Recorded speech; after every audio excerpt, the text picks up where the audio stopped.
নমস্কাৰ বন্ধু বান্ধৱীসকল, মোৰ অন্যতম মিনি ব্লগলৈ সকলোকে স্বাগতম জনাইছোঁ।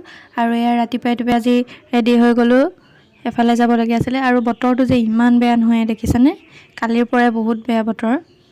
এয়া ইমান ধুনীয়া যে পৰিৱেশ, চাৰিওফালে সেউজীয়া সেউজীয়া, এইবোৰ দেখিলে বহুত ভাল লাগে ন মনটো।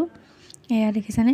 আৰু আজি মই গৈ আছোঁ, মোৰ বিয়া এখন আছে, মেকআপ কৰিবলগীয়া, সৰু সুৰাকৈ মেকআপ আৰ্টিষ্ট হয় মই। এয়া আহি পাই গ'লোঁ সেই বিয়াৰ ঘৰ। এয়া দেখিছেনে, দেখাইছোঁ অলপমান পৰিৱেশটো আপোনালোককো। বিয়া ঘৰ ইমান ঠিক ঠাক কৰি থোৱা নাই, যিহেতু কালি বতৰ বেয়া আছিলে, সেইকাৰণে আগদিনাখনিয়ে কৰি থ'লে, বতৰ বেয়া যিহেতু অলপ লেতেৰা হ'ব বুলি ইমান ঠিক ঠাক কৰি থোৱা নাই, এতিয়া কৰিবহে। এয়া বিয়া ঘৰৰ পৰিৱেশ। আৰু এইফালে কইনাৰ ভনীয়েককো বোলে মেকআপ কৰি দিব লাগে, অকণমান এনে ফুট চুট তাকে লগাই দিলোঁ। এয়া কইনাৰ ভনীয়েক কিমান যে ধুনীয়া নহয় নৰ্মেলকৈ। আৰু এয়া কইনাৰ বিফ'ৰ আৰু আফটাৰ লুক কেনেকুৱা লাগিছে সকলোৱে জনাব। আৰু পাৰ্টি মেকআপ কেইটামানো আছিলে, সেইকেইটা মই লাষ্টত ফটো দি দিছোঁ, চাব পাৰিব। আৰু যদি কোনোবাই কণ্টেক্ট কৰোঁ বুলি ভাবে, কণ্টেক্ট কৰিব মোক। এয়া খানাৰ বিয়া ঘৰৰ বহুত দেৰি হৈ গ'ল, খানা খোৱালে। এয়া মোৰ বেষ্ট ফ্ৰেণ্ড প্ৰিয়ংকা, তাই মোক আজি বহুত হেল্প কৰিছে। আৰু এইফালে লগৰ এজনী। খানাটো কিন্তু বহুত ধুনীয়া হৈছিলে দেই বিয়া ঘৰৰ।